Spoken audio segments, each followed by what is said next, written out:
All right, everybody. Welcome to the Profitable Steward podcast. My name is Jared Sorensen. It's an honor to have you listening here today. We're here with Lance Meier. This is a special interview that we're doing specifically for the podcast and to put out on YouTube. And Lance and I have worked together for nearly a year with his wife Laura Lee. They're a great couple, God-fearing, doing great things from regenerative agriculture side, and we get the opportunity to hear a little bit about his journey of where he's come from a military background to now full-time, transitioning to full-time farming. And I think this is going to be really inspiring, whether you are a startup farmer, whether you are multi-generational. um, no doubt there's going to be pieces that you will take away from this that you can apply to your operation. So Lance, tell folks where you are from. Yeah, so from South Central North Dakota, Zeeland. So we're just outside of a small town of Zeeland. So south of Bismarck, about 100 miles. So Yeah, yeah, very good. Um, so yeah, we can jump right into your presentation here. And as we do that, I want to make people aware that at Ag Steward we have some upcoming events. The 6th and 7th of August will be our next summit. That's a free event. We've got some great speakers, Alejandro Carrillo, Ray Archuleta, Keith Burns, Cam King, and many others that are going to be there speaking to us. So we'll put the link in the show notes and then in the description so that you can go and register for that. But yeah, Lance, let's jump right in and we'll walk through. If you're listening to this, you can reference on the Profitable Ag Steward YouTube channel and get the video. But we'll walk through his slides and so you'll get the context from the audio as well. okay. So I will just go into my journey of farming. I did grow up on the family farm, but I moved away, did 21 years in the North Dakota Army National Guard. Had a career in construction, went to school for construction management, and transitioned back to conventional farming. So I'll talk about the growth, development, and what we're doing today on the farm, my personal, professional, and spiritual growth through the farming journey, and then what we're doing for the future. Laura Lee and I have been. It seems like this year has been just a burst of energy in the management and really, pinning down our numbers and where we want to go with our growth. So our vision statement, our mission statement, and why we're doing what we're doing. So those are what we're going to be covering today. Sounds good. So the journey, um, so I said 21 years in the Army National Guard. I retired as an operations officer in 2022, and had a civilian career as well. So that's my wife, Laura Lee, there. That was my promotion ceremony to major at the time. So it was at a point in my career where I had to balance the between getting my crops in the ground and taking care of soldiers. It's the requirements, they were more so all the time, and I was at a point where I was looked at for battalion command, and it got to a point where, three deployments, 21 years. I said, I got a good battalion staff here, good captains, and NCOs that know what they're doing. So I said, this is a good time, that I took that information that I needed to mentor, those officers and NCOs, and I said, how do I apply this? And said it's time, to step away. So talk, military operations, so leadership and strategic planning. So a lot of those skills I took from the military and the construction world and brought it over um, to the agricultural side, and then just an operational mindset as well, from management and decision making skills. So my journey back to the farm, it started with a text message to my dad. I was in Fargo. I was working on a construction or at a lumber yard for installed sales, Mhm. and I texted my dad. I'm like, would I be able to farm? And it was just totally random because I was just sitting there thinking one night, in Fargo, North Dakota, big city, to North Dakotans anyway. And I'm like, what's next for the farm? I'm the oldest of five siblings, and my youngest brother was still at home. My three middle sisters didn't have much interest or didn't seem to on, any kind of farming operation. My oldest sister, she went to school for a veterinary technician, but there was no interest at that time. So I said, what does that look like? And Dad said, well, there's a 67-acre piece of prairie that was farmed a couple years ago. If you want, you could break that, and I'm sure they'd give you pasture rent. So I did get that for 3 years at $23 an acre pasture rent, since there was no established yield on the farm or on that piece of land. And funny enough, when Laura Lee and I first met, one of our first dates, we went home to pick rocks. So I don't know. I Nice. don't recommend that to anybody. If you want to take someone that you fancy, don't take them to pick rocks. It's not a very good way to start out the courting process. But luckily, she You, stuck around, and you luckily she. Go ahead, Jared. you could say you had a rocky start to your relationship. I had a rocky start. What's funny is that her dad had a gravel construction business all of his life. So she was walking around the field like, "Oh, this is a quartz. This is, what Oh money yeah. this is." So she was already seeing, we just saw rocks and she saw profit. She's like, "You have some good rocks here." So yeah, that was interesting. Um, but yeah, we don't pick many rocks anymore.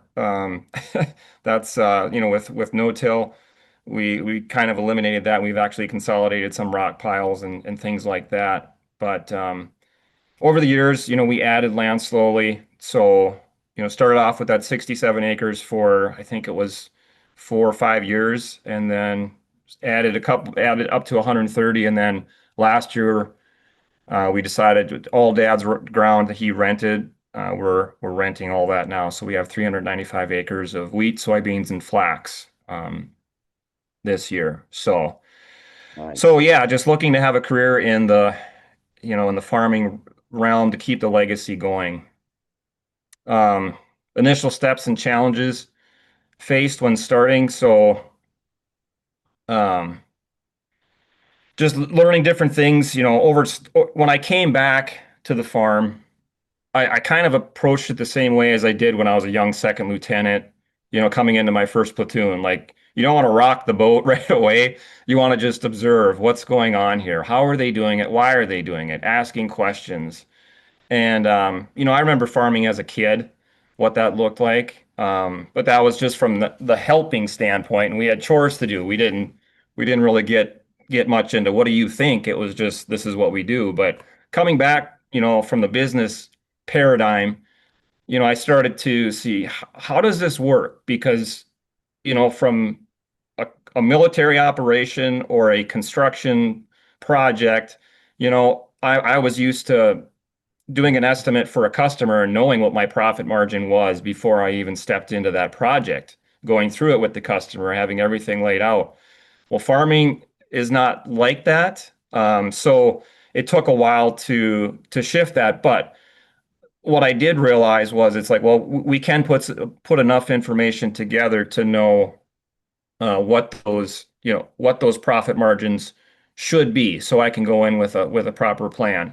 So so that really, from the beginning, I really watched those profit margins on the farming operation to make sure that, that we are within realm here. So, um, financial operational hurdles, I have been blessed to not have to take out an operating loan since we started farming. I have had, equipment, loans and different things like that, but never had to do an operational loan simply because we'd always, whatever crops came off, we were able to save enough for input costs for the following year and continue the operation. Now, with adding two-thirds more land this year, that has been a challenge, but we have been able to do it thus far. So crops are looking good this year, and I mean, it's just a lot of having faith that, this system works. And even with, the big thing is the crop insurance. And that's, we could get into a whole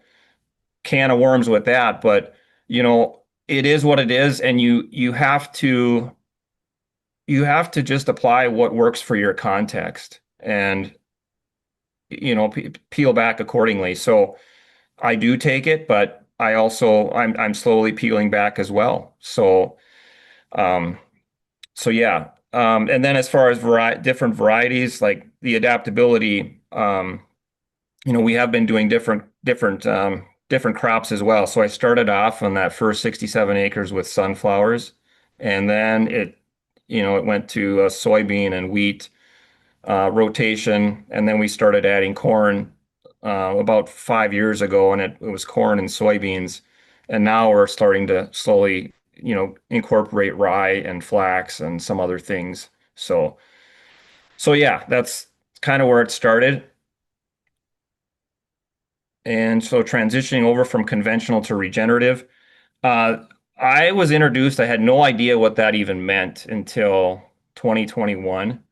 And I heard there was a podcast that Gabe Brown he was on, and I listened to his approach, and it was totally different than what I was used to, but it piqued my interest. And so from that point, I started down the YouTube rabbit hole and, started to pick up whatever I could on this new approach to farming.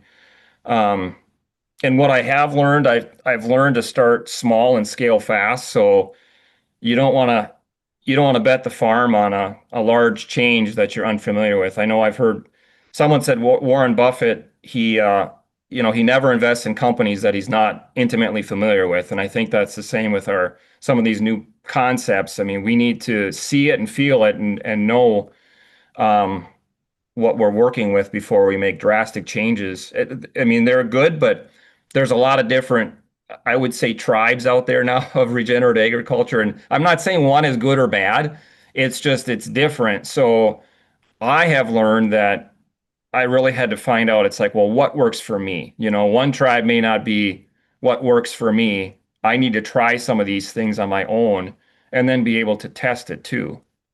So so we're just looking at, the biodiversity, sustainability, increasing that and being able to pull away. I'll be honest, when I came back and, the input costs in no-till farming and, conventional no-till row crop operation, it is significant. And when you start looking at cost of production, um, I think we can do a lot better. And when you start looking at different options that are out there, that's where you get into new techniques.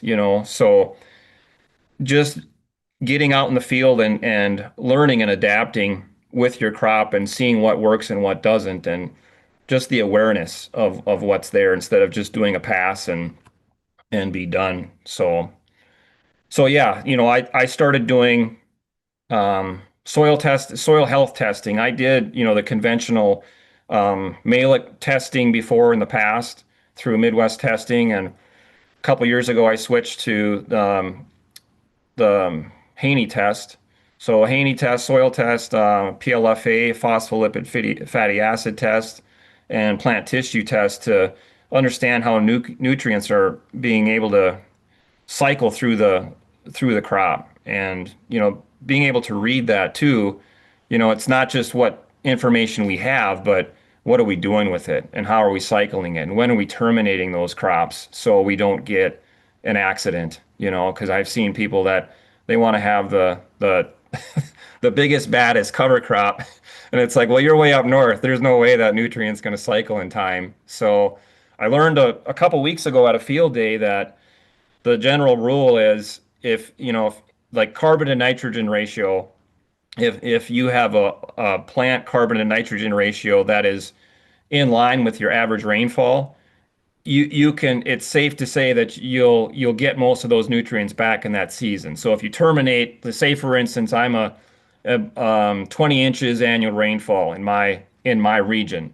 Well, if I have a cover crop, I don't want to get too crazy where I have something too tall and it's 20 20, 30 to 1, or it's an 80 to 1 cereal rye that's super tall, you're going to have problems with nutrient tie up into probably the next couple years. So it's very critical to watch those numbers. And I'll be honest, there's times where I I think that I see something, it's like, that's a great idea. I want to try it, but it's good to do your due diligence and research a little further, because usually there's another person saying, hey, that's great, but you have to keep an eye out for, that very thing. You can't get it too tall. So it's definitely, you got to keep it within your context. So Yeah, well said.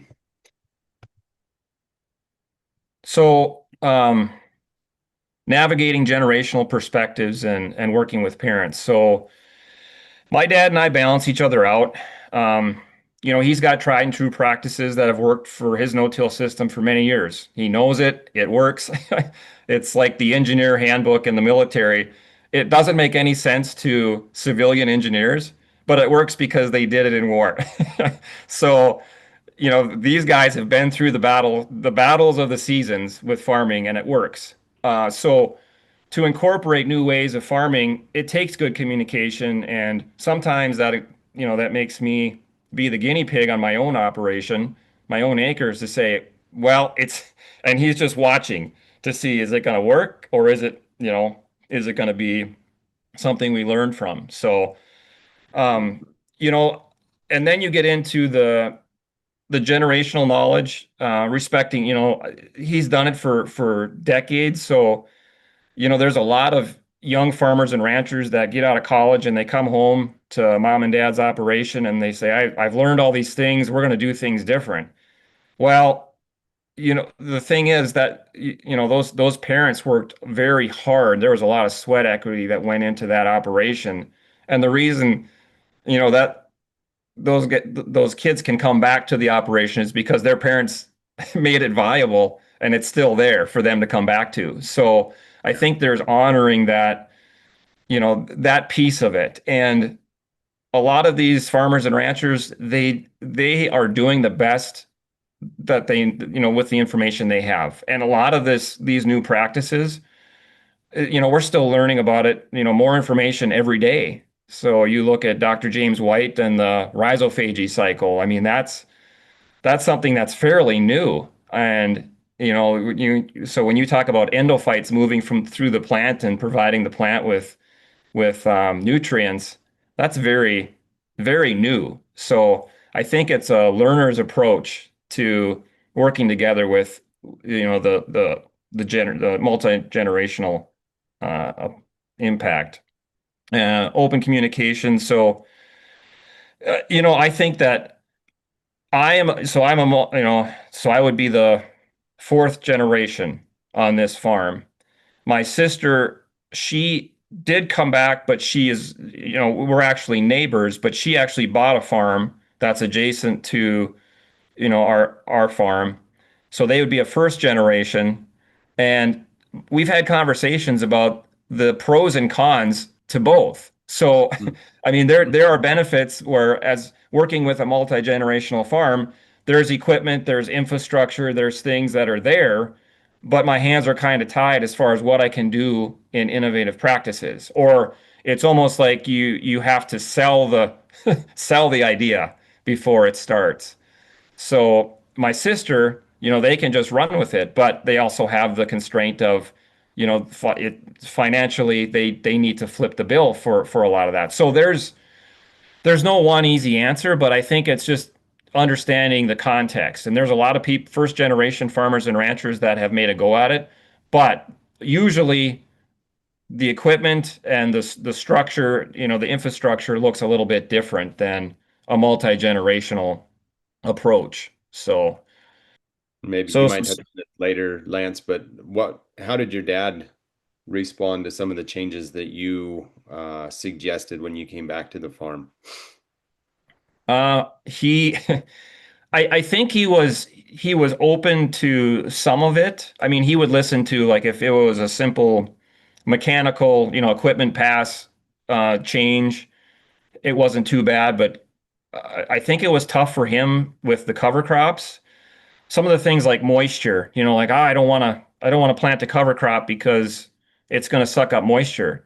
Yeah. Well, so there was a conversation about evaporation versus use by the plant in photosynthesis. Like, if that plant is not, if there's not a root in the ground and a plant growing, we as farmers, I don't care if it's a farmer or a rancher, the number one thing we harvest is sunlight through photosynthesis. If we're not harvesting photosynthesis, we are at a huge disadvantage. And I, if you listen to Keith Burns with Green Cover Seed, I mean, he talks about, the photosynthesis, having, these living roots in the soil and providing, that photosynthesis, year round as much as possible. And my father-in-law and I, we go back and forth, and he quotes, in the Bible where the soil has to rest. We have to rest the soil. Well, his idea of rest is tilling the land, Mm, which, it's like, well, Keith does a good job of explaining that. Like, well, if seven, you rest on the seventh day. If you take a seventh of the year, that's approximately 52 days. And just coincidentally, it takes about 52 days to get the most benefit out of a cover crop. I'm not saying that's right or wrong, but it's yeah. just a coincidence that, 52 days out of the, if you can take 52 days and give that land, some rest in that way, that might be the most beneficial. So, back to your question about, well, how did my dad take it? There was a situation where we put cereal rye in. So this picture we're looking at here, um, that was a field. So I'm in the semi truck going back out to the field, and this was a soybean field. That this is the third year of soybeans. Okay. And look at the dust, look at the wind erosion that's happening on that field. And this field, the third year of soybeans, so that this was that fall. And in the spring of the year, I left to annual training. We had all of our crops in, and I'm driving towards the Red River Valley through Fargo for annual training, going down to Camp Ripley. And it was kind of wet. So there was a lot of guys in the Red River Valley that didn't have their crops totally in yet. And I said, boy, I'm glad I'm done with that. Everything's in the ground. And I get home from annual training, and Dad said, we got a couple fields that we need to reseed because they were 3 inches tall, those soybeans, and they got chewed off by wind erosion. So we had to go back in there with the planter and replant. And so, that conversation, I'm like, are we going to do this for a fourth year? So this is 112 acres here that we did in cereal rye that fall. So we put it in, and, the disadvantage in the north is, by the time soybeans come off, you're limited on your growing, your frost days, so frost-free days. So I don't think we had more than 3 weeks to get it in the ground. And it did take, I mean, by the grace of God, we had moisture and it took off. But when we actually kept it growing that following year, and we found a market for it. I think it was like 730 a bushel, which is actually really good for rye. And Mhm. we're able to market that grain. So on top of that, so we go forward on some cereal rye ground that beans went into the following year, and you could see. So we dropped the straw for hay or for straw bales for my brother-in-law and sister, and Mhm. you could see in the rows where the cereal rye where the windrows were, the beans were a lot more lush. There was a lot more pods on there. They were just in better condition, but they took longer coming out of the ground. They looked like they were behind, they were struggling. It looked awful, but there was something going on underneath the ground that once it took off, it really made a difference. So that just was a testimony to having armor on the soil. If we keep that ground covered and we keep the temperature down, because sometimes it can be as much as 30 degrees difference from no ground, no, bare ground to having it covered. So, Right.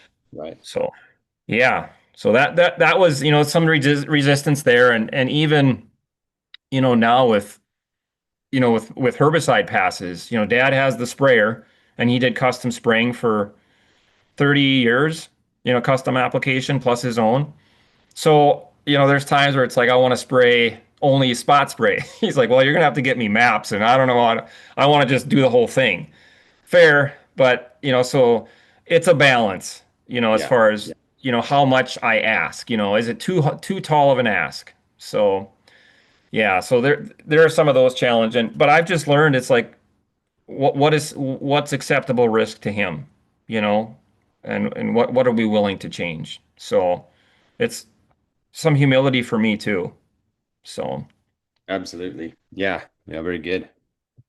um so some operational setbacks, I think that just trying different crops, trying to figure out like rye's a lot, a bigger beast than wheat is. So, swathing that, we swathed that and combined it with a pickup header. So I had to, change some equipment there. Let's see what else. Crop cycles, just learning how to incorporate that rye into the crop cycle. But we've seen results. So like the improved soil vitality, there was a field that I had beans in, and I came back following the combine. I was right behind the combine seeding rye in October, and and we combined it last year, and then I put a three-way brassica cover crop on there. And this year I put flax on there. And Mhm. when Regenified came out to sample it, my PLFA numbers exploded from last year. And Oh, that was the one field I had I think the total biomass the first year or last year was like 4,500 total, and okay. this year was like 7,200 total. So it Wow. it exploded, and it didn't make any sense to me because we took the rye straw off and then we put flax on there, and the flax, it'll suck quite a bit of moisture too. So yeah, it's kind of interesting to me that the numbers went up. Or I'm sorry, flax doesn't suck moisture. The rye it will suck Mhm. moisture, and you can feel it through the season. So, some of the things I think I'll talk about it later, but the tools like using a ground penetrometer to see like what is my density, and you could Mhm. see it through the season. Like early rye, yeah, it goes in no problem, and as the season gets drier and the rye gets bigger and starts using more moisture, that ground starts to tighten up into July. So, so I was surprised to see those numbers, but that's the thing is, getting a shovel in the ground, which I'm guilty of not doing for the first, 8 years of my farming career. I didn't put a shovel in the ground at all until I heard Gabe talk. It's like, hey, there's a whole there's a whole system below your feet. You might want to check it out because that holds the keys to being better, being having a healthier crop. So Yeah. just looking at what that soil profile, looking for aggregates, testing the field versus a fence line to see what the difference is, and trying to mimic that. So yeah, my shovel stays with me, and some of those other tools to be able to go through the field. Even plant sap analysis.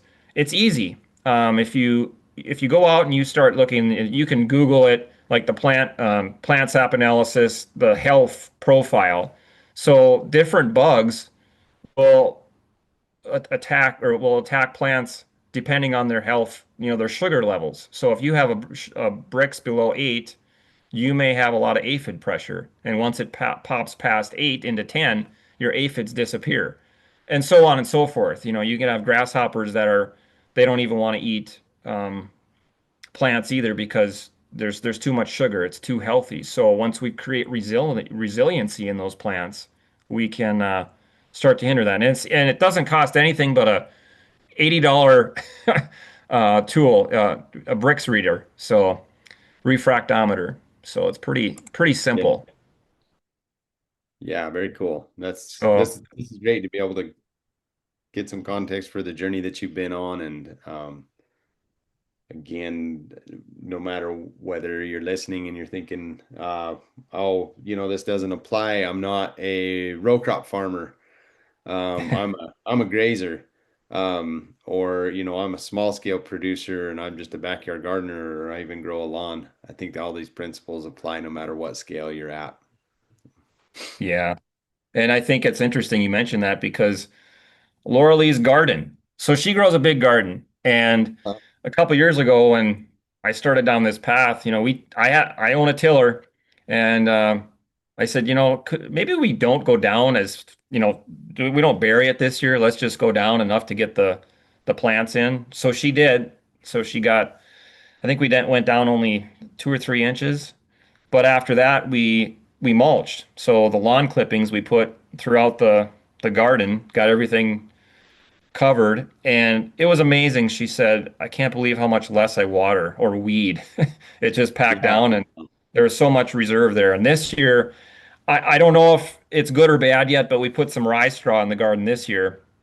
Um, but it's starting to break down as well. But I mean, like I said before, we've had about 3 inches in the last 3 days now. So there's plenty of ample moisture. And she said this is probably the best her tomatoes have ever looked in the garden. And her corn is phenomenal this year. Last year it didn't come up very well, but her sweet corn this year in the garden is just looking amazing. So I think there's a lot of benefits to that as well. Just letting the system work, cover it up, let the biology take care of the growth process. So yeah, it's for anybody. I mean, it applies to so many realms. And really, I think the row crop guy can learn from the rancher from the row crop guy. We have different things that we can bring to the table. So to make us stronger and more, because iron sharpens iron, right? So I Yeah. think that helps us out in both realms. Yeah. So on that, we'll maybe interject a question here and then we can jump back in. But, one of the soil health principles is integrating livestock. And I think that's the one that probably farmers struggle with the most because there's not the infrastructure to be able to do that. Yeah. Um, and so how have you been able to compensate without livestock to be able to continue to improve soil health at the rate that you have? I think the diversity piece is key. Having a diverse mix of, crops. And I'm not saying that I'm the most diverse, but just pushing for something new every year, pushing for, and being aware of the spots. I have spots that on hills that it's a khaki soil. So I know that I need to, do different things there. So, you know, Mhm. I I I actually have incorporated animals.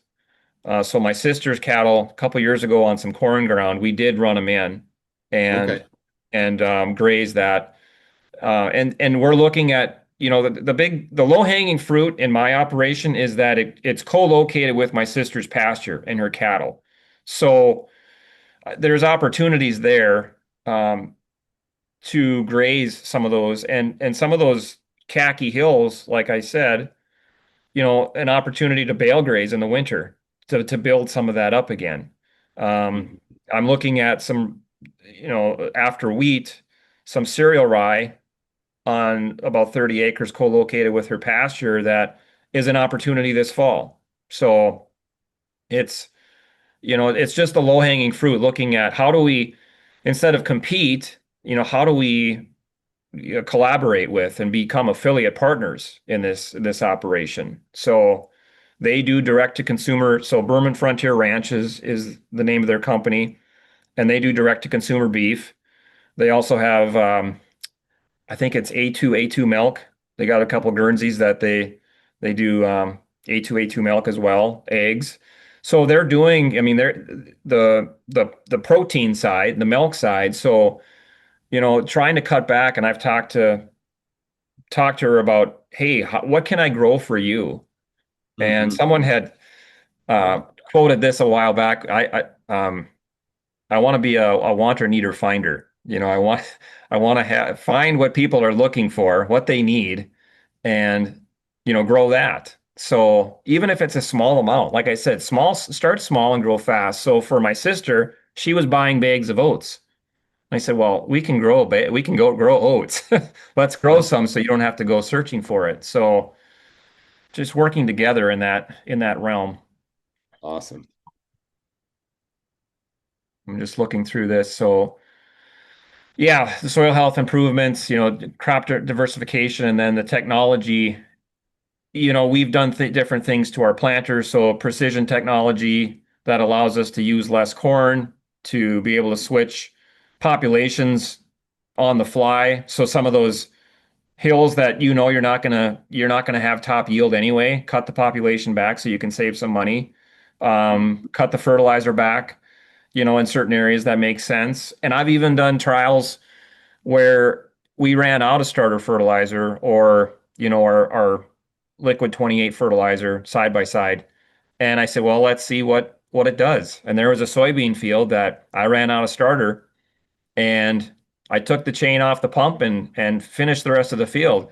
And my agronomist, he said, well, are you going to see the difference? And I said, well, you come out here. I said, next year's starter fertilizer rests on if you can find where this, Uh-huh. this starter fertilizer ended, and you could not tell. So they will say that it's like, well, it depends on the year, and it could. I don't discredit that, but I think it's just testing some of that and using the technology. So, in the yield too, at the end of the season, where did it fall? So we can start to understand what we can pull back on, because it's very dangerous to pull back on everything at once. And some will, they'll read a lot and they'll say, "Yeah, we're going to do this. We don't need any of these inputs. It'll just work." Well, it could be. I equate it to, if someone is an addict of some sort, to just be able to pull them back cold turkey and say, well, they'll figure it out. There's some consequences to doing that. So we need to make sure, as much as I would love to have the healthiest soil in North Dakota, we also have to be economically viable as well. So it's a journey. We don't, it doesn't happen overnight. For sure. Yeah. Yeah, that's good. Maybe we can come back and touch on the economic piece because I think that's a big concern for farmers right now. So Yeah. Yeah. Um, yeah. So economic wise, I will touch on that a little bit later. I think I got a slide in here that I'll t touch on that. yeah, okay. If you've got it in your presentation, we'll wait till then. Yeah.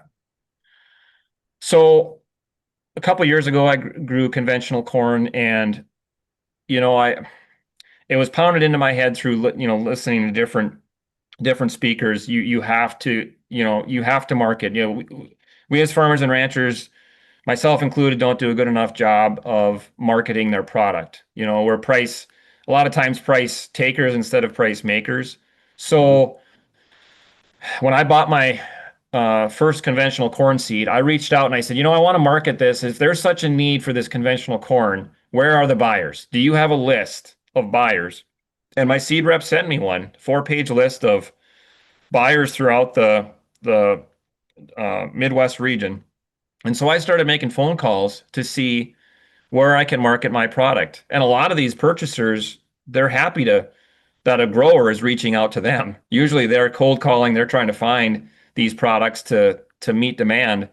So it's, reaching out to them, and not only these buyers that are, 100, 200 miles away, but reaching out to ranchers like my sister, or others in the area that, hey, there's when you start talking to people, you start to realize, hey, there's a need for, X market. So that's definitely, it's a challenge though, because in that market, like these bins here, I could have a bin tied up for a couple years just waiting on that premium market. So it's not as easy as taking it to the elevator. It's a different paradigm to be, Hmm. to market direct to that buyer for a specialty need. And they're more particular, if I could say it that way. So Durham wheat, we did Durham wheat one year. While again, falling numbers and oh, I'm trying to remember the term.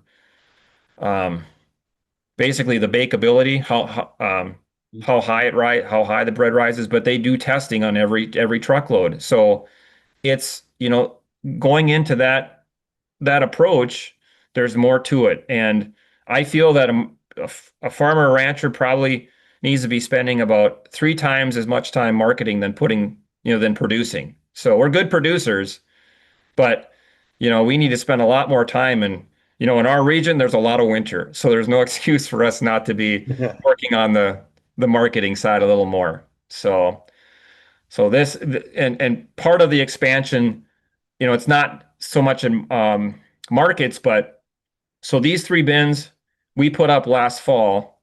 My father-in-law, being in gravel construction, he finds these old grain bins that a lot of people in the Red River Valley just want to push in and get rid of. So he Mm. calls and he's like, "Hey Lance, would you want to come up and just get it out of here? Take it down." And yep, I'll take it. So being a beginning farmer, it's like I'm looking for cheap storage Yeah. options. So I had a 3,000 bushel for my 67 acres that I put up probably about 8 years ago. And in 2019, we had a spring wheat crop that it was very wet that fall, and they had all sorts of, the elevators weren't taking them, or they had all sorts of dockage on that, and they were going for feed price. I think it was like $2.30. Well, I was able to put it in the bin and hold on to it for a couple years and sell it for around $10 a bushel. So that bin paid for itself. I mean, was it a lot of work to drive halfway across the state and get a bin and bring it back? But I have Yeah. it now, and it paid for itself in that one move just to hold it. So if you have one, my father-in-law said, why not three? So Uh, so yeah, so we and this was a big project for us. So you talk about financial pressures on the last one there. You know, like I said before, we don't take out operating loans, but we did have to take a loan out for this for the bin cones, and we did all the labor ourselves putting it. So we took the whole bin down, put it on a trailer, and then put it back up again at our location, and had to get a bin crane and all of that. So it was a project. So, uh, but but now we have it for our expansion of acres. So we're our goal with this is to be able to get into those, specialty markets and be able to hold on to some of this so we can market it as the premium presents itself. nice. Nice. So so I talked a little bit about like partnerships with local neighbors and new buyers, what that looks like. And even, I did some, custom seeding for some organic producers. And even talking about growing alfalfa, I said, who combines alfalfa anymore?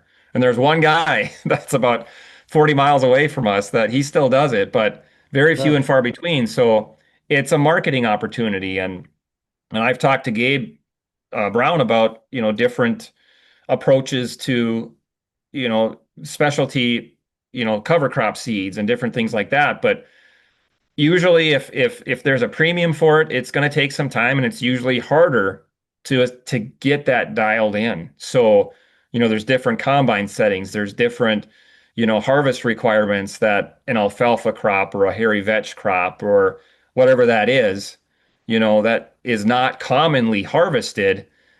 It's harder, but on the other side of that, there's a premium. So, innovative tools I talked about. So like I'm showing there a CE meter.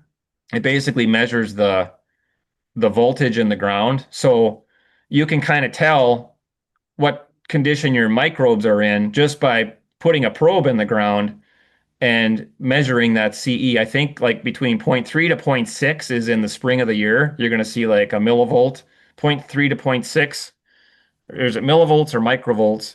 And then as the season progresses, you're going to see that start to climb, from like zero point 0.3 to zero point 0.6.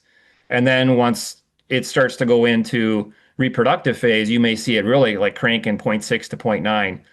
And anything over zero point 0.9, you're starting to see degradation where your system, your microbes aren't happy. So they like between zero point 0.3 to zero point 0.6. If you fall below that or above that, you're probably going to see physical signs that things aren't going so well. So you get saline areas where, in my area, where not, they plant corn and nothing is growing in that saline area. You go in and you stick a probe in the ground or that CE meter, and you're going to be at 1.5 to 2. It's just super high. So it's balancing that out. So using those tools to be able um, to balance that.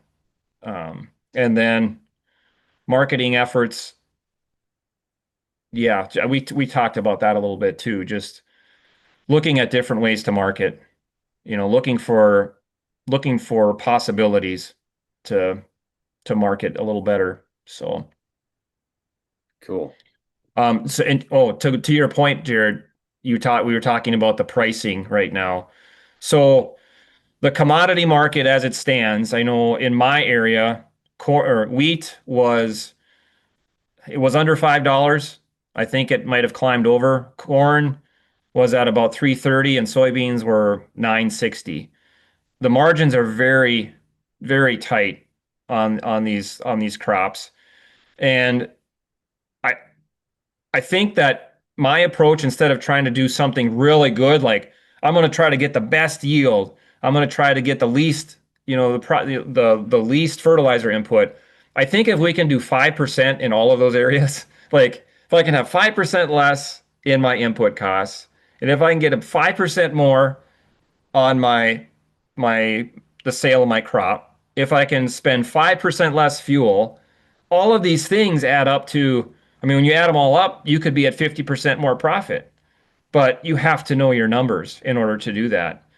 And I know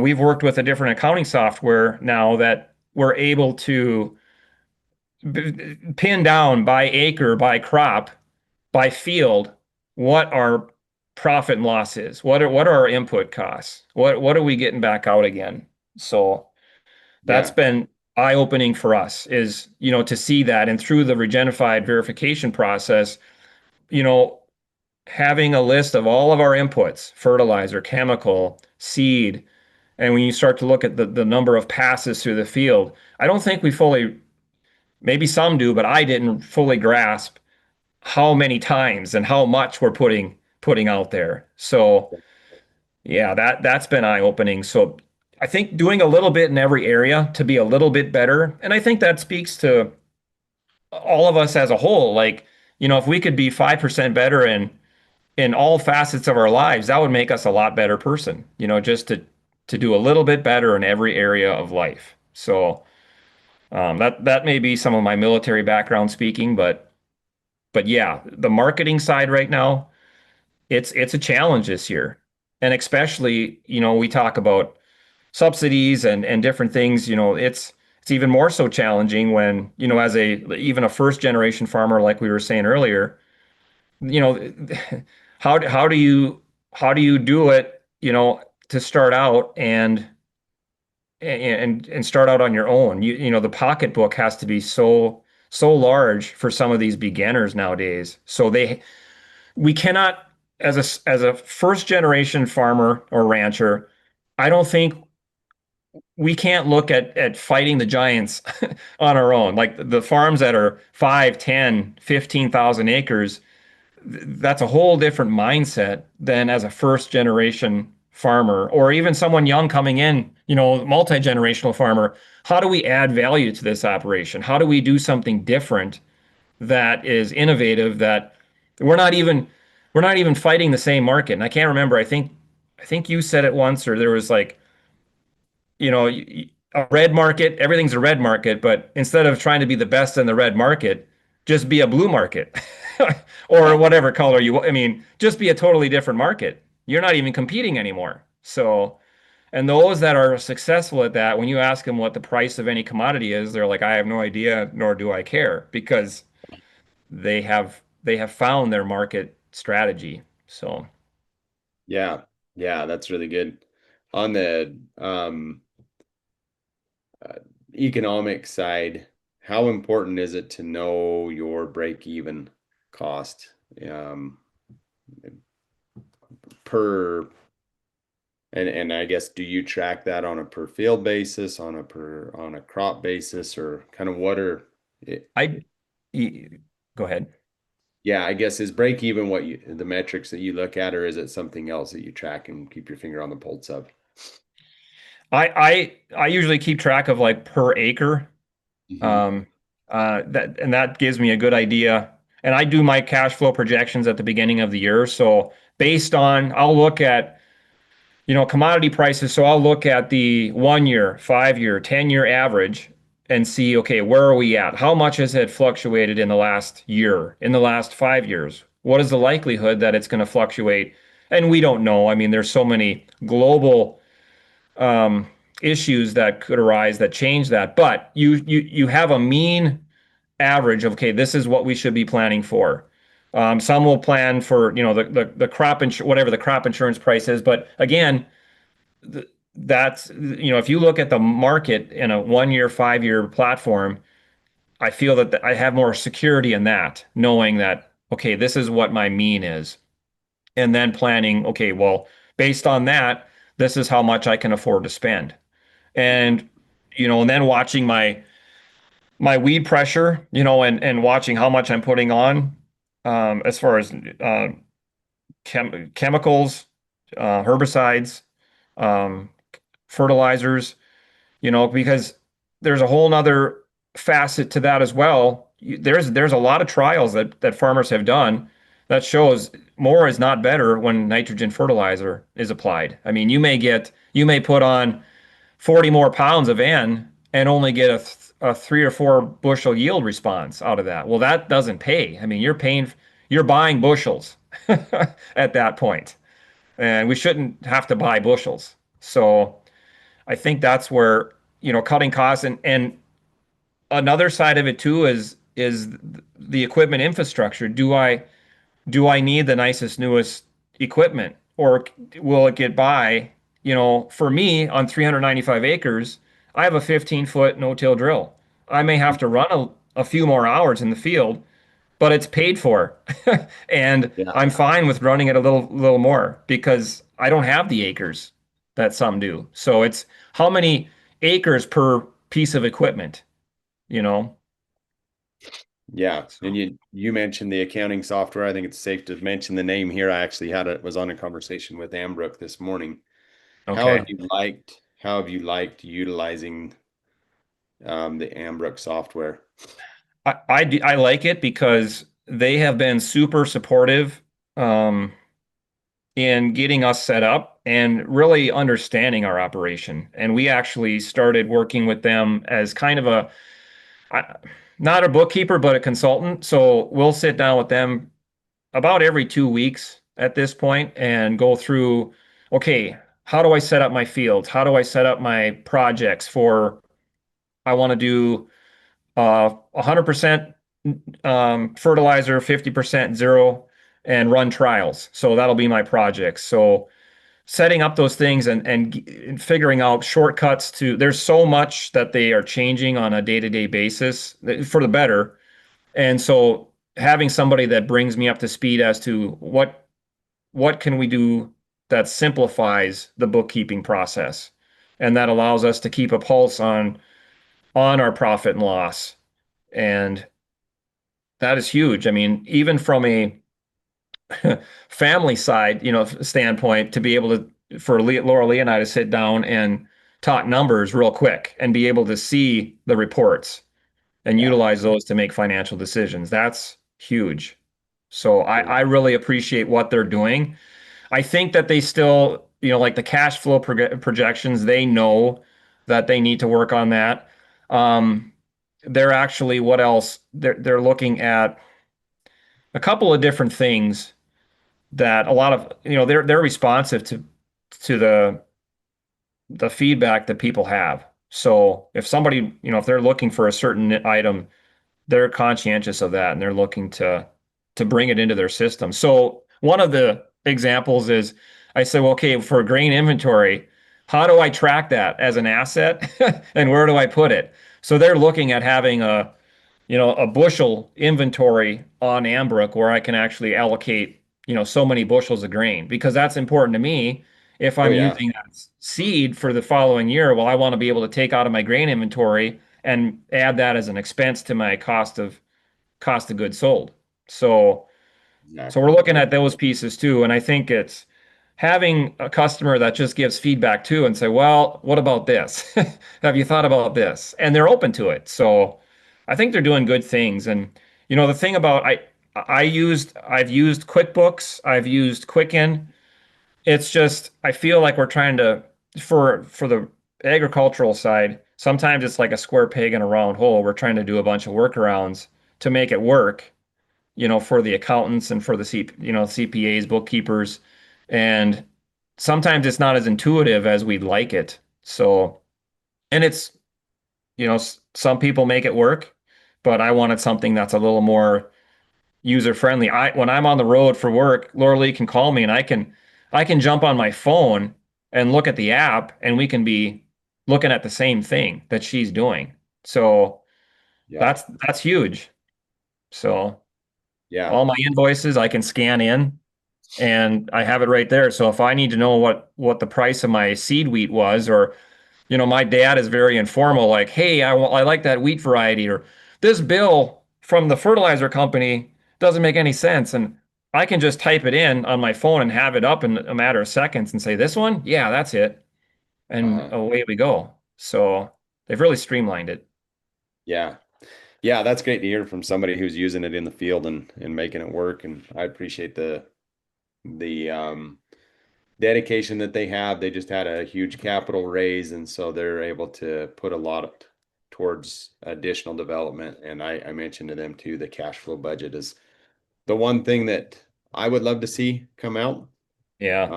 So thanks for mentioning the practicality of utilizing that. Yeah. No, Cool. it's been good.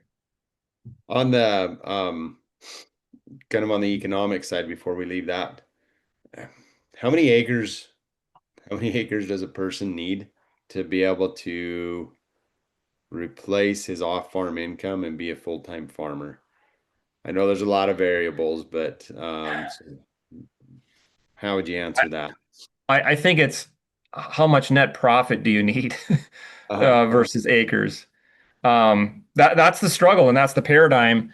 I would say that the rule of thumb is $500,000. So however you want to skin that per acre, Hmm. but that's typically, if you look at adding another farm, another family in a multi-generational farm, they typically like to see, I've heard $500,000.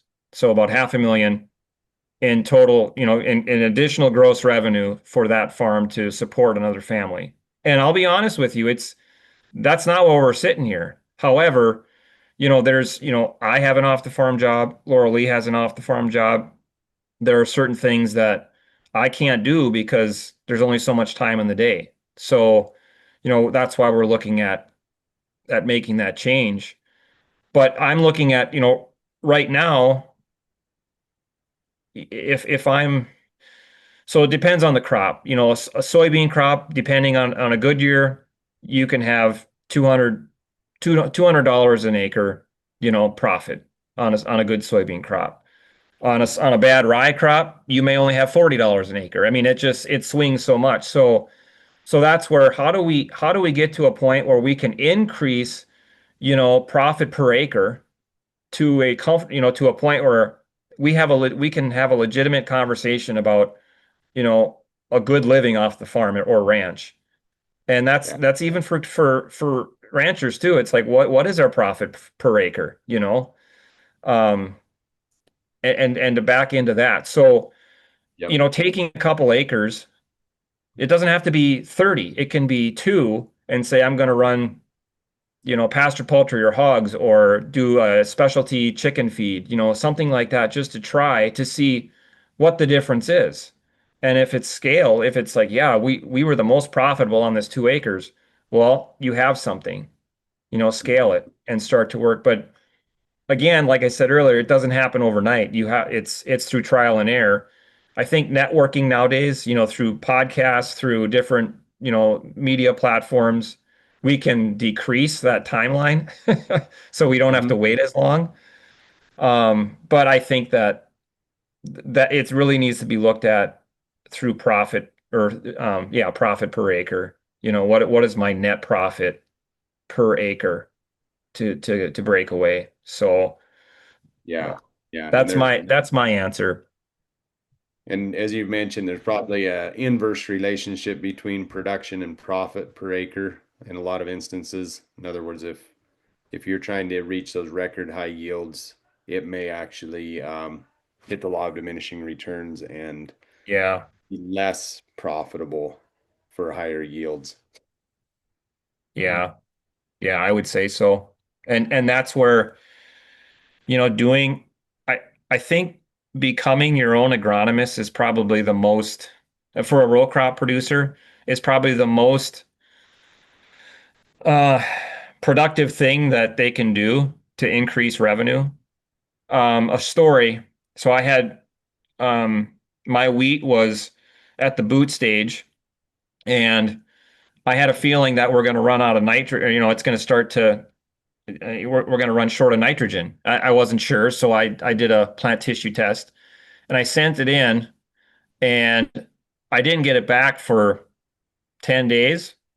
So I sent it in on June 17th, and the lab got it on the 18th, and it came back to the agronomy center on the 20th, and the agronomist had sat in his inbox for 10 days.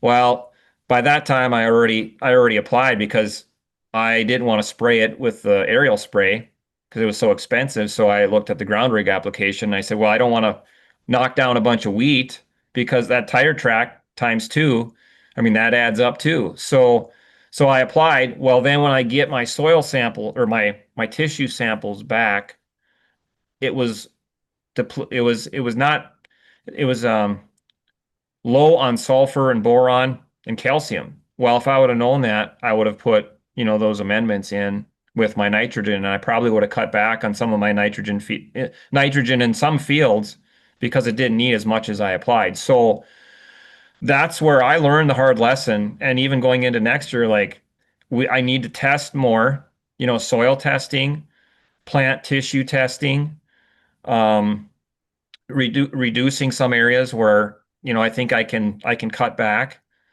Um, yeah, being my own agronomist is very, very important. And a lot of agronomists, they have they mean well, but they don't know my soil like me.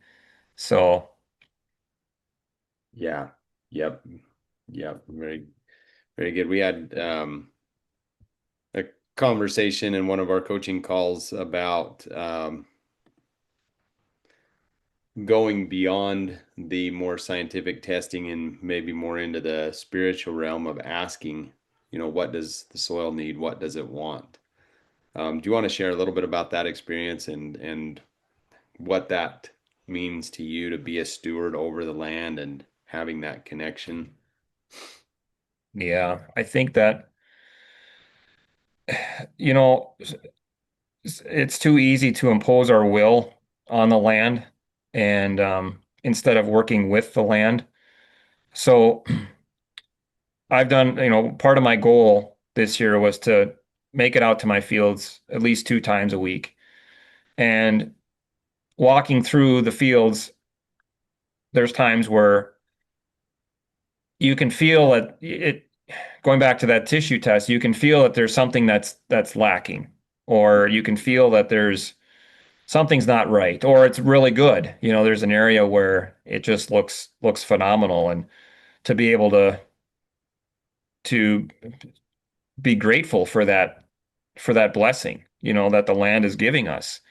And so I think that, just being able to be in touch with the land and to know when we're pushing it too far and to back off a little bit and to know when we're doing when it's doing well, like that soil test or that soil test that showed dramatic improvement. It's like, yeah, this is awesome. So I think that just listening and taking time in your fields to just slow down and sit and just communicate with the land, being able to let the land talk to you, and just give it some time. And even I feel that even just checking my fields, even if it's not like doing a test or anything like that, I feel like the presence of the steward is enough to help that crop do better. Just the presence of that grower, the farmer or rancher walking through those areas. Because Jared, I mean, from a rancher's perspective, if you're around your cattle a lot, aren't they a lot more calm? Aren't they a Yeah. lot easier to deal with? Yeah. Or a hog operation, if you're around those hogs all the time, they're just more docile. I feel that there's a perspective to that in the land too. Like if you're on that land, it knows you. Yeah. So Yeah, absolutely. Thanks for sharing that. The Chinese proverb, the best fertilizer is the farmer's footprint yeah, or footsteps, something yeah, like that, right? So I think that's really true. In modern agriculture, we're oftentimes so removed. I mean, we never touch the soil. It's always through rubber tires or some piece of equipment, or we're have this disconnection, and I think it's important to be able to create a relationship with that which we have been entrusted with. It, our Father in heaven's given us stewardship over the land and his creations. Um, and being able to pause and go and sit in the field or take a shovel and see what's hmm going on underneath the soil is really important. yeah, yeah. I agree with that, and that's really been eye-opening for me from that standpoint. These inputs. Jay Fuhrer, he talks when you go out to Minokan Farms, every field you go to, this he's like, would you eat this? Would you feed it to your family? And if the answer is no, then why are we growing it? So when you Yeah, look at that perspective, and we got to mask up. And I'm not saying, I mean, again, it's all part of the context and the journey, but I think there's that internal dissonance that we all struggle with as we learn and then we get convicted of a new approach or something that totally makes sense to us. And then we're stuck in this practice. Not stuck, but that's what we're doing. And now we know that there's something better. So then the wheels of motion kick into gear in our minds and we say, well, how do we get from here to there, to decrease that internal dissonance? So, yeah. Well said. Well said. Well, cool. Where do we go from here? Yeah, um, I don't have too much left here. So having patience is very key in agriculture. Nothing happens overnight. This isn't like the job site where I know that it's going to be done in 60 days. It doesn't work that way. You just have to work with it. So every year's got their own challenges. So problem solving skills, being able to say if something didn't work, just don't say, this didn't work. Why didn't it work? And how can we make it better moving forward? So really addressing, and that's where we're capturing what you're doing through the year. So if you're documenting, you can figure out what didn't work, or you can go to somebody, seek help, seek somebody that's been there. And when that person, I mean, if you say you want to be a millionaire and you tell, friends that aren't millionaires, they're going to laugh at you. But if you go to a millionaire and you say, I want to be a millionaire, they're probably going to take you pretty serious because they've done it. So if you want to increase soil health or you have issues and you've documented it, it's like, this is what I did. They can look through and they can be like, oh, right there's your problem. Okay. Then we can, and it could be simple. So I think that's key to problem solving. You can't manage what you don't measure. So hmm um, persistence through challenges, whether it be family or weather or markets or all of the myriad of things that, agriculture industry goes through. I think that you just have to, there is a level of grit that farmers and ranchers need to have to be able to face the day to day. And I have family, that they say, well, I could never do that. I can never farm. There's too many variables. There is. And going back to the land, it's stepping out in faith. I mean, there's a lot of faith when you have tens, hundreds of thousands of dollars sitting out in those fields and it's growing. It's under the weather, or it's amongst the weather. So yeah, it takes a lot of faith to be able to weather those storms. So Hmm. Yeah. Yeah. What, I guess, talk a little bit more about that. What is the role of faith in specifically in agriculture, but in life in general? I think the Lord, when we ask for patience, the Lord gives us opportunities to practice patience, you know, um, or any of the things we ask for, like He gives us opportunities. And I think that being grateful for what we have is a very important part of that, the gratitude piece. When I'm every farmer and rancher that has done it for any amount of time has been in a slump or in a low period where why do I do it? What's the point? Well, when you start showing gratitude for what you do have and what the Lord has provided you with and the blessings that He has bestowed upon you, it takes you out of that slump. You realize that there is a lot here that He has blessed us with. And I've seen it where the farmer that has 20 acres wishes he had 200 and 2,000 and so forth. And it's like, well, that guy that wish he has 200 wishes he had 2,000. Well, that guy that has 20 wish that he'd be happy with 200, So how are we doing? How are we managing better with what we have? And I think that's when I came back to the farm, I'll be honest, I actually within the first year I bid on purchasing an 80-acre parcel. I never got it because it fell right into a neighbor's current land that he already owned. So they were going to Uh-huh. bid until, it was him and two sons, and they weren't going to stop. So I I'm glad now that I never got that 80-acre parcel.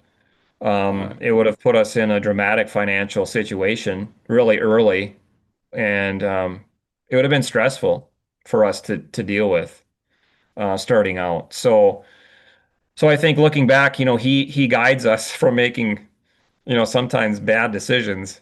Um, but just being able to reflect on what he's done, and have gratitude for it helps to ease the burden. And, he bears that yoke, right? He says my yoke is easy and my burden is light. Well, he walks with us through this journey. And I think there's times where I even have to stop myself and say, you don't have to do this on your own. He is in control, not you. He is in Yeah. control. So when we're out there walking through the fields, you know, I can put seed in the ground, but from that point on, that soil is in control. The weather is in control. God's Yeah. creation at that point takes the yoke and says, "I got it from here, Lance. You you're done." You know. So I think that's the role that faith plays in farming and ranching is um or our spirituality, our faith plays in farming and ranching. Yeah. Yeah. Very, very well put. And as we wrap up here, I want to ask a question about your legacy and what do you want to be remembered for? What future generations, successors, when they look back and they say, "Hey, Lance stewarded this land." What do you want them to see, to feel? What do you want your legacy to be? That I had passion that I was a change agent that had passion for God's creation, that he was, stewarding this land to be better for future generations, Hmm. that I revealed the potential that God's creation has, you know, to be able to show what can be done without the input of man-made items, so that all the inputs that God's creation is enough. Yeah. Yeah. Well put. Um, God's creation is enough. All right. Well, yeah, let's roll through the rest of your bullet points here um, and then we'll wrap up. Yeah. So courage, I think that early on when I wasn't doing as much testing or it's tough to know to have to build that confidence when you don't really have a lot, like say the testing side of it, when you start to run your own trials and do, try experiments on your farm or ranch, you gain the confidence to have the courage to do different things. So I think that's very important. And then through that, you develop resilience too.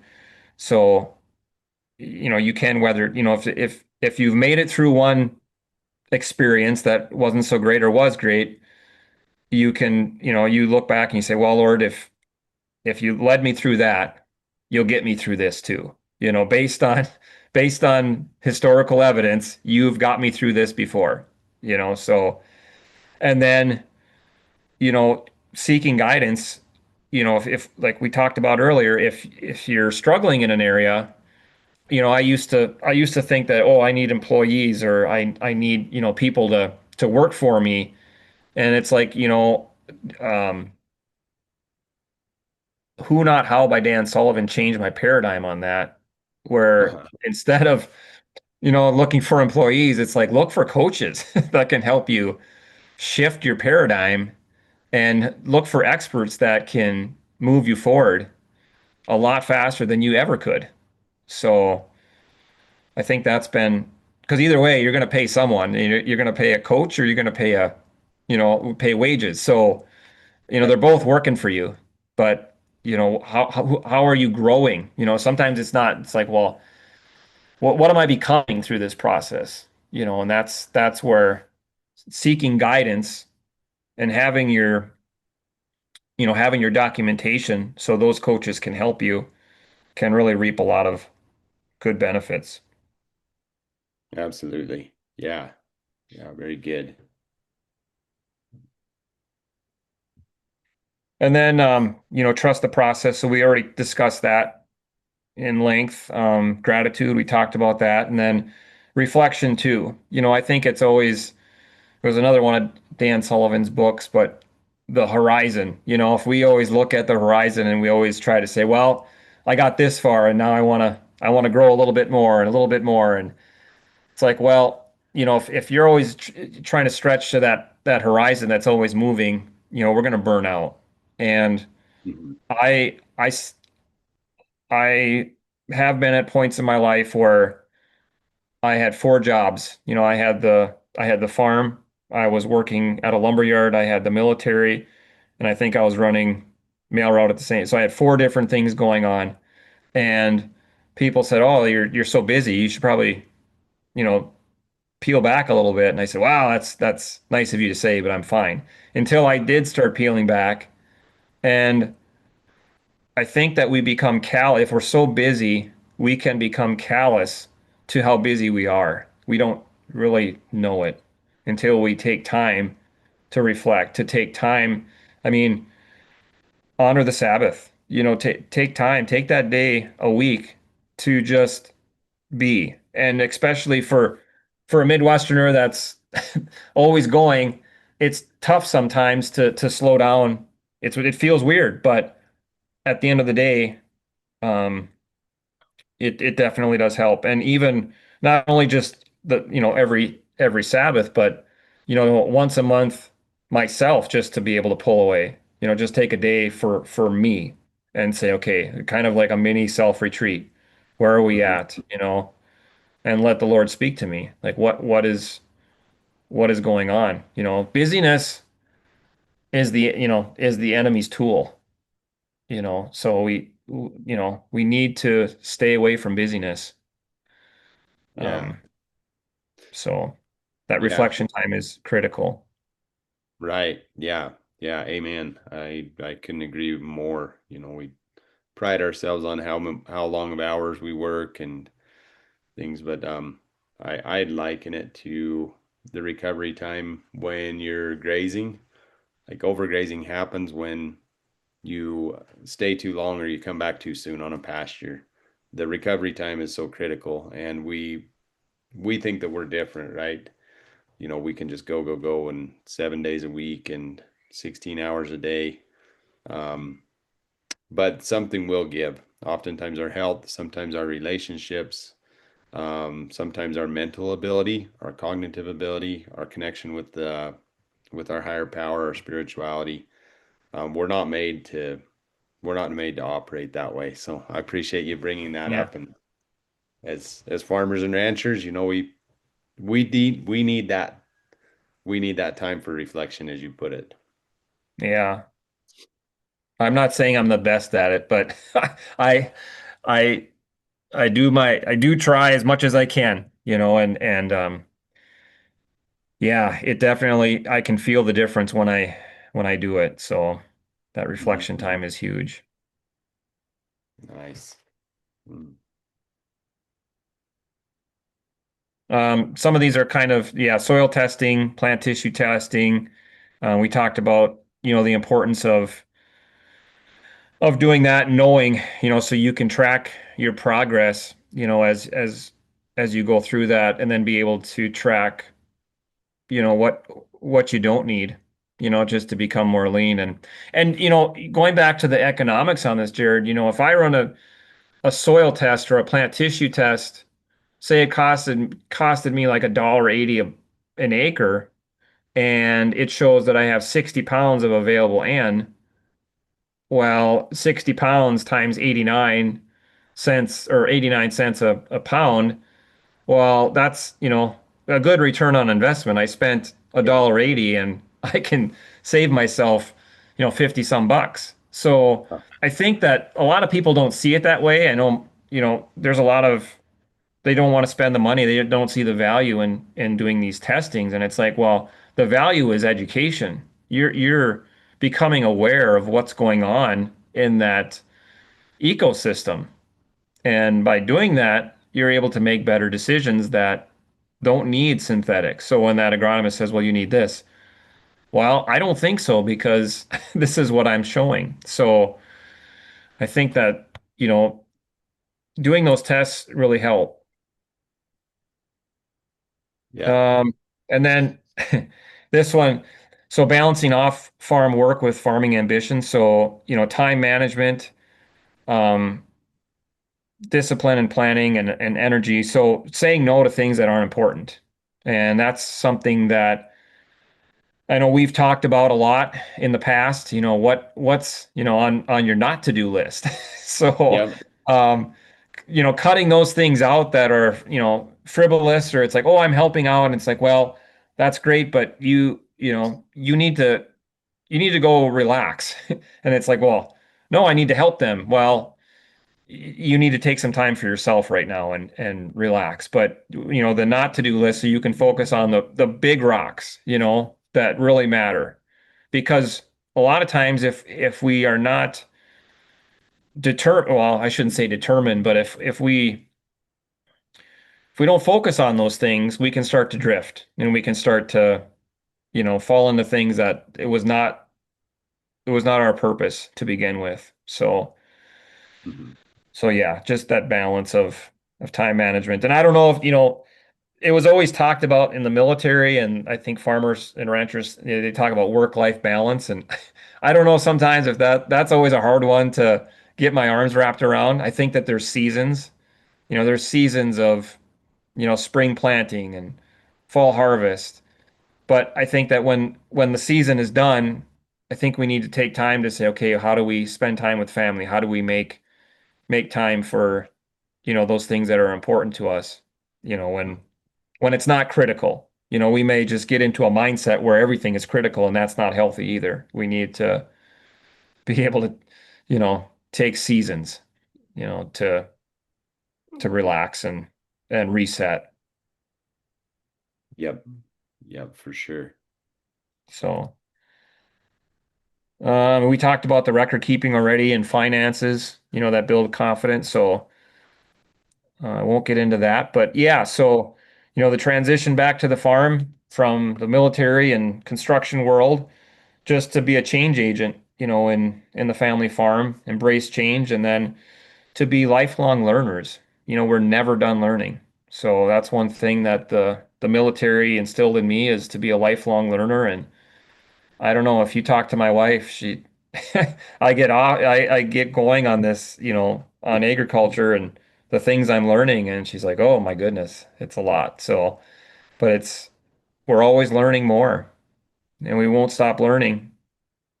So, Yeah. Yeah. Well, that's a big part of why we're doing what we're doing with our podcasts, summits, webinars, coaching, is because, I think the more we learn, the more closer we become like God, who is all knowing. Um, and knowledge is power. Uh, but we need to be purposeful in that as well. When we live in this information age, we can reach information overload, and so we need to be yeah. really careful and prayerful about like what what is it that I need to be focused on. Knowing what our mission is, what our calling is, what God would have us do, and then really diving deep into that is I think really key. And I think you're a good example of that. When you came back and you felt the call to come back to the farm, you've paid the price to become an expert. And I know you're humble and you say there's a lot that you don't know, but there's a lot that you do. And there's a lot that I think others will glean not only from this podcast, but those who are in your proximity. Being able to network Mhm. with Lance, I think, is a great asset in not only regenerative agriculture, but I think in just life in general and living a good, well balanced, God driven life. So we appreciate this opportunity to visit with you, Lance. It's been awesome. I know our listeners will benefit from this. And um, any final thoughts that you have? I just want to encourage anybody out there that, if they feel like they want to get into farming or ranching and, they think it's overwhelming, take it one step at a time. And if you get overwhelmed, I think stepping back and focusing on your why. Why do you want to do it to begin with? To give you fuel to keep moving forward. Because if you lose that why, you're all that energy starts to drain. So Mhm. I think that's what keeps me going a lot of times. If I get discouraged, because it's easy. I mean, we all get those fantasies like, oh, we're just going to throw our hands up and walk into the sunset.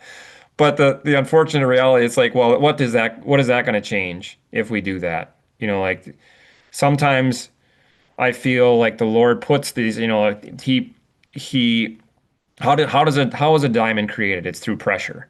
And we need to feel that pressure sometimes to be able to grow. Out of that comes growth. So don't lose sight of that. If find your why, go back to that. If you're and find somebody. I will say this, in this journey, um, my mentors are probably not within a 50, a 10-mile radius or a Yeah. 50-mile. Like they are, far and wide.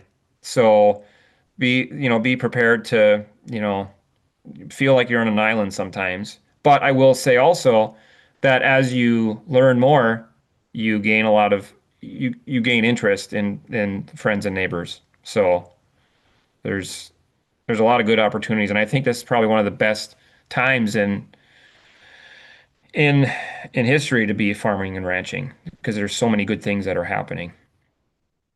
Yeah, absolutely. Yep. Yep. It's pretty neat. Pretty neat to see the advances in technology, and also that regenerative agriculture is now becoming more mainstream, and Yeah. even the consumers are starting to demand and the regenerative labels and asking the questions, which I think will drive more producers to look into it rather than it just being a fad. Um, Hmm. no, this is actually something that's profitable and good for the soil and good for our health and good for the end consumer. So I think it's just a win-win all the way around. Yeah, I agree. Awesome. Well, thanks, Lance, and thanks everybody for tuning in and listening to the podcast today. And be sure to check out future ones that we do. Also, depending on when you're listening to this. This is going to be coming out the end of July. We have our virtual summit, which happens August 6th and 7th. If you've missed it, check out the replay on YouTube. It'll all be posted there, as well as all the previous summits and all of our podcast interviews. So we'll put the link in the show notes to that. So anyway, thanks everybody, and Lance, have a blessed day. Yeah, you too. Thanks, Jared.